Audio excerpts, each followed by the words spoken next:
Welcome to the SVG-TV News for Friday, October 31st. I'm Khalil Kato, and here are tonight's headlines. 160 heads of cattle and 100 pigs at an estimated cost of 450,000 EC dollars are set to leave St. Vincent next Wednesday for Grenada. This is part of the Ministry of Agriculture's Agri-Export Strategy Initiative. This country exported its first batch of cattle to Grenada in 2012 and since then has made 2 other shipments. According to the Minister of Agriculture, Saboto, this country is looking to broaden its trade horizon by also exporting cattle to St. Lucia as early as January 2015. And I mention livestock because sometimes persons focus only on plants when we discuss the issue of taking water to the fields. Well, if you want to have good livestock, you have to ensure that you have the water readily available, and that with the water being readily available, you reduce the cost for transportation of the water, and you also would increase your production and productivity. The minister added that the government of SVG is expected to sign a Memorandum of Understanding, an MOU, with the government of Grenada before the end of the year to formalize the trade in cattle and other agricultural commodities. The Ministry of Tourism is striving to make SVG the #1 destination for yacht arrivals in the region. At a media conference today, Tourism Minister Cecil says the latest figures show SVG second to the British Virgin Islands. Mackey says he expects the number to increase as they aim to become the #1 in the region. And our arrivals by air, stopover visitors, of course, with the coming into being of the international airport in 2015, we are confident that the numbers will increase dramatically when the airport is opened, and that those numbers will continue to grow as we do certain things in the sector to boost our importance and our attractiveness to persons overseas. Mackey also added that the ministry has been doing a number of things over the years to ensure that SVG gains an added advantage in the tourism industry.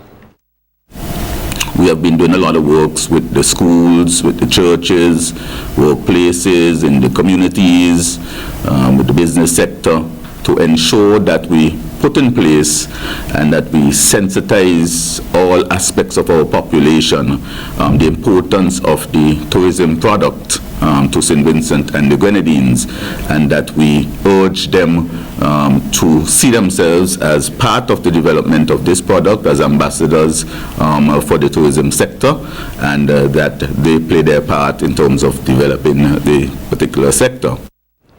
Meanwhile, with a number of activities planned to commemorate Tourism Month 2014, Minister Mackey says the activities will touch all sectors of society, including education, technology, agriculture, sports, and culture.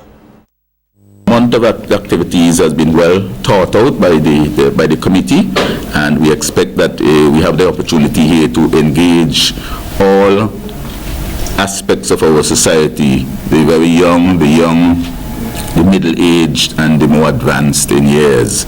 And therefore we expect that this would allow us once again to engage the attention of our nation under the theme, of course, tourism is everyone's business. Live it, love it, embrace it. Again, putting out the appeal to the nation to get involved in these activities and to become even more aware than they are now of the importance of the tourism product.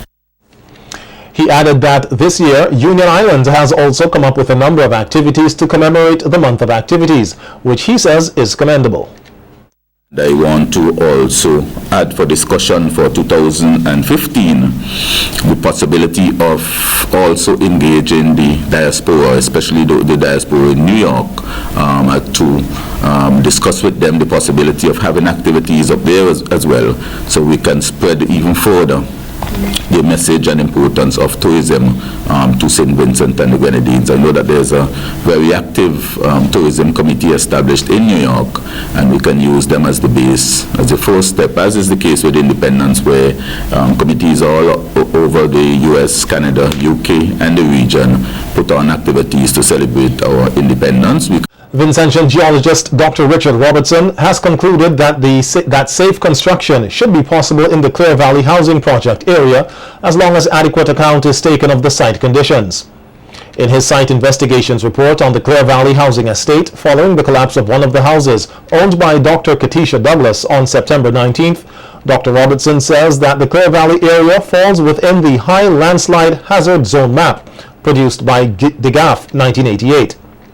Dr. Robertson adds that remnant scraps from past landslides were observed on the site, but there is no evidence of large-scale mass movement of earth material downslope in the area. However, Dr. Robertson explains that urgent remedial work is needed in order to stabilize steep slopes created during constructions and to deal with surface runoff from buildings and roadways so as to minimize the erosive impact of water. The Conservation Supervisor with the Forestry Department is appealing to Vincentians to protect local animal species.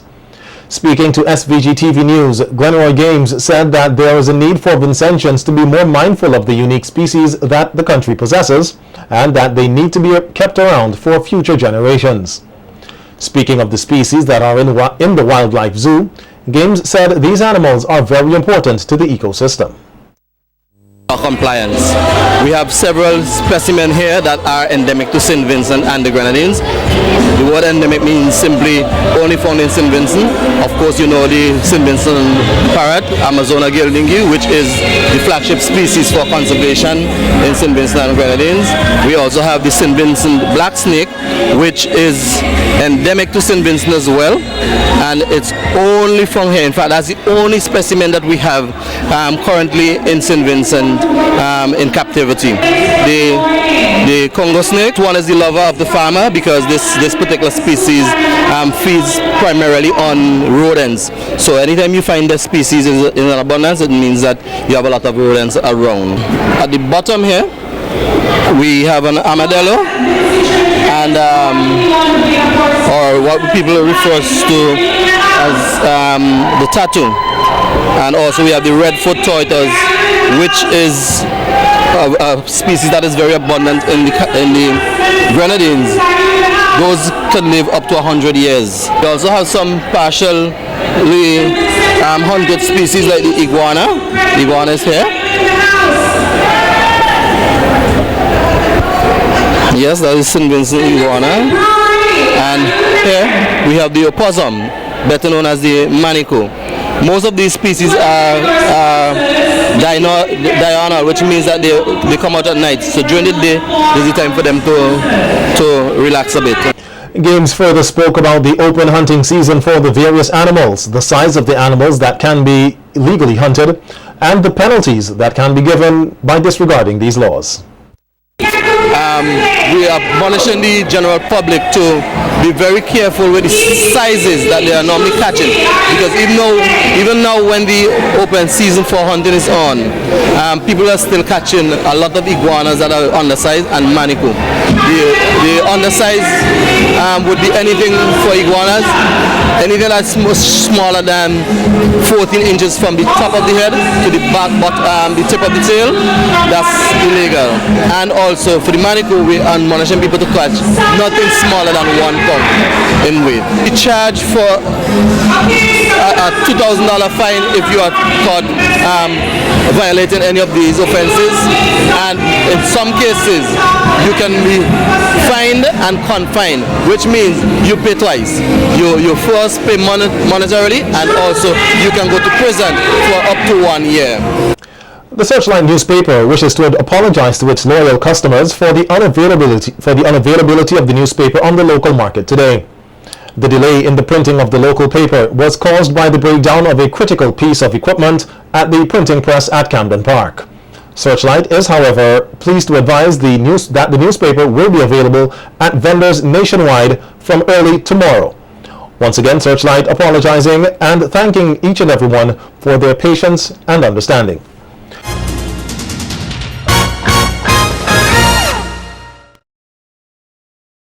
Today, local businesses got the opportunity to showcase their products at the 3rd annual Vinci Trade Fair. The 2-day exhibition being held at the Geest Shed is part of efforts to sensitize the public about the products and services that are available locally. The different business representatives at the trade fair encouraged persons to support local producers, which they say helps build the economy. One of the sponsors of the event is Lynton Greaves, Managing Director of Log Enterprises Limited. He said his company is very pleased to be associated with the event and encourages other businesses to get on board for next year's event. This is our second year that we've been sponsoring the trade fair. Could you tell us a little bit about your experience with the fair and what you have here?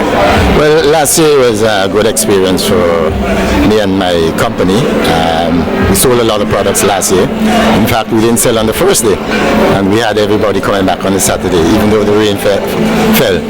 And this year, we have a variety of stocks on display, and we're going to sell them very cheap this year. Okay, we're the agent for Angostura out of Trinidad and Tobago, and on the table you'll see punch and rum, blue vodka, white oak, Caribbean Club, rum punch, single barrel, black label, VAT 19, 1824, 1919, Caribbean Club rum punch, mochatica, hard wine, bitters, lemon lime bitters as well, and this year we are showcasing orange bitters as well. Displaying some of the new products at the trade fair is Caribbean Awning's product specialist Christie Lucien, who told SVG-TV about the new building materials that they have to offer. Our company name is Caribbean Awning Production Company Limited. We are local manufacturers in St. Lucia. We export. We service all everything that we sell. We have two new products, which is for low-income housing and for businesses, which is called the PVC ceiling. It doesn't rust. It is termite resistant. It does not ignite if the house is on fire. It smolders. We also have what you call aluminum railings, which do not rust or corrode. You never have to paint them. Once you install them, then you don't have to paint them, and they come in different colors, but right now we only have white. Also specialized in hurricane and security shutters, fixed frame awnings, and blinds. You can go on our website www.caribbeanawning.com, where you can see everything about our products, and we give free estimates. Men across SVG are being invited to the 7th and final Rural Men's Conference to be held here tomorrow under the theme Righteous Manhood 2014. The conference, looking at issues affecting men in society, is the brainchild of Project Men 2020, which was launched here earlier this year. One of the topics dealt with throughout the 6 conferences held so far is fatherlessness by Pastor Nolan Nanton, who told SVG-TV News that throughout the world, 50% of homes are without fathers, and the same is true here in St. Vincent and the Grenadines. Pastor Nanton says, based on statistics in SVG, there isn't a problem in numbers with males, but the main issue is how they function in society. The assessment shows that we have more female-headed homes in St. Vincent than that of the male, and that poses a problem because the implications or the scientific fact shows that we have more runaways from home because of fatherlessness, or more persons who are of runaway, they come from fatherless homes.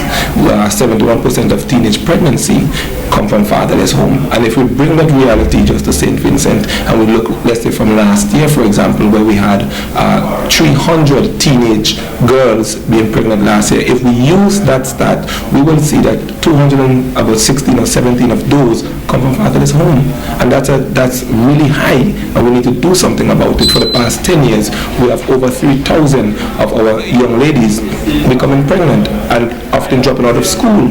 Some of them never pursue education thereafter, some do, but it's posing a problem because now you have to look at the socio-economic condition, you have to look at the psychological problem, you have to look at the mothering, you have to look at the abuse and so forth, because a girl at 15, her mind is underdeveloped to take care of a child. According to Pastor Nanton, masculinity is something that has to be taught, and without the presence of a father who is functioning in the home, this gives rise to a number of issues, especially for young males. 40, 50 years ago, the boys were with their fathers who will teach them what it means to be a man, who will teach them what it means to assume responsibility. So they will inject, about 40, 50 years ago, they will inject in the boys, if you're going to go for somebody's girl, you have got to know what it means to take care of that girl. And the girls were taught that if a man is coming for you, make sure that that man can take care of you. What they were doing 40, 50 years ago, they were teaching boys what it means to be a man. Because you can be a male, but that doesn't make you a man because you are a male. To be a man, you have to be taught what it is to be a man. You have to be taught what it means to assume responsibility. Boys are dependable and they are immature. And if we're looking at a lot of what we're seeing today, we're seeing a lot of supposedly quote-unquote man who display immaturity and who still display that they're depending upon somebody to assist them with what they're supposed to be responsible for. 40, 50 years ago, it was not so. Coordinator of the Rural Men's Conference, Conroy Huggins, used the opportunity to invite everyone to the final conference, which will take place tomorrow at the Christian Life Ministries in the Caliacor area from 10 a.m. It is a conference that no man who have the time to miss it. No man should miss this. Why? And sisters, whether you have a boyfriend or whatever, or a spouse, a husband, you need to encourage them to go and check this thing out. We remembered at the launch, one pastor came and he said he didn't know what was to expect. And after the session, he came to us confessing that if the conference did not live up to the standard that it lived up to, he would not have returned. Since then, that person became a coordinator for one of our rural conferences and has been a big team player. So the impact is great. We can guarantee you, whether you're Christian and non-Christian, a man in the church, a man out of the church, it does not matter. Manhood has to be stored. And what God has been doing is just raising up a generation to spread this message. The message is not new. It's actually Old Testament we're bringing back into today's world. So we are inviting the nation of St. Vincent to be out. And this conference is promising to be a very, very special one. SVG's first interactive advertising company was officially launched yesterday, dubbed Ads Village. Founder of Ads Village, Sean Samuel, says the platform is safe and easy to use and can be accessed by any smartphone, tablet, or computer. Explaining the acronym for his business, Samuel says ADS stands for Advertise Every Business, while Village represents members. We all know ADS. ADS represents anybody in a business. So what we did, anybody who is in a business or who has a business, they can be classified under the word ads. So we're marrying the two words together. Ads for businesses, village represents people, okay, and members. So our system, our platform is a membership-based system. So we marry ads with village. So we're marrying the advertisers with the members to create customers. That's the idea. Samuel says the benefits of using the Ads Village platform is that a person's business goes viral. In that, our members will come to the site. They come to the site daily so that they could gain points. These points goes towards their account, and when they see your ad as an advertiser, that ad will be designed by our company. Okay, we would be the one who design your ad for you so that we can meet Facebook or social media specifications, so that when these ads are posted on Facebook, those who are looking at the ad, they can actually see the ad properly. They can see your ad properly. Okay, so the members will take your ad and share it on their social media. I'm talking about Facebook, I'm talking about Twitter, I'm talking about LinkedIn. The majority of persons are on Facebook, but the growing numbers of persons who are on Twitter and the other social media are increasing. Social media is the future. So the members come, members of Ads Village, and it's very, very easy for members to become, or anybody to become a member of Ads Village. Feature speaker at the launch, Sehon Marshall, commended this initiative. That this type of technology, this type of creation is coming out of a small country of St. Vincent and the Grenadines. And as Ads Village expand, I would be proud, and we all be proud, because this is a momentous occasion. We're here at the launch of Ads Village. When Ads Village becomes a multi-million-dollar enterprise, we can all see that we were there at the launch of Ads Village. And you can see that you were one of the first customers of Ads Village. So the idea is, how do we add value? And how do we allow the technology that's out there to impact our businesses? In 2007, as a member of staff of this very ministry, the Ministry of Technology, I was one of the persons who was responsible for the ICT assessment survey, which sought to get an understanding of the penetration of technology in small businesses. How many of them used basic stuff like a computer, the email, and so forth. And back then, I can tell you, the stats weren't very encouraging. Not many individuals were ready to adapt the technology. Even in and I may get in trouble, but in the public service, for example, you had people who had been there for so long and they had been accustomed to doing things a particular way that it was difficult to now adapt to something that was new. The St. Vincent and the Grenadines Music Association hosted its annual awards ceremony and benefit concert last evening at Government House. The concert was to raise funds for leukemia patient Floyd Bailey. The event was broadcasted live on 2 separate radio stations and was very colorful with numerous musical performances by various young musicians. Public Relations Officer of the SVG Music Association, Curtis Williams, says the event proved to be a huge success. We had persons calling in using both Lime and Digicel numbers, and we had a very positive response for the benefit concert, raising funds for Floyd Bailey, who is a young student, young musician who was ambushed with leukemia. And so it was a really grand experience. In addition to that aspect of the concert, the benefit concert, we also had the participants doing an excellent job at presenting their items. Young children and older ones, Vincentian stars that you may know, Rejean Baptiste, Darren Andrews. Here's an excerpt of some of the performances from the concert.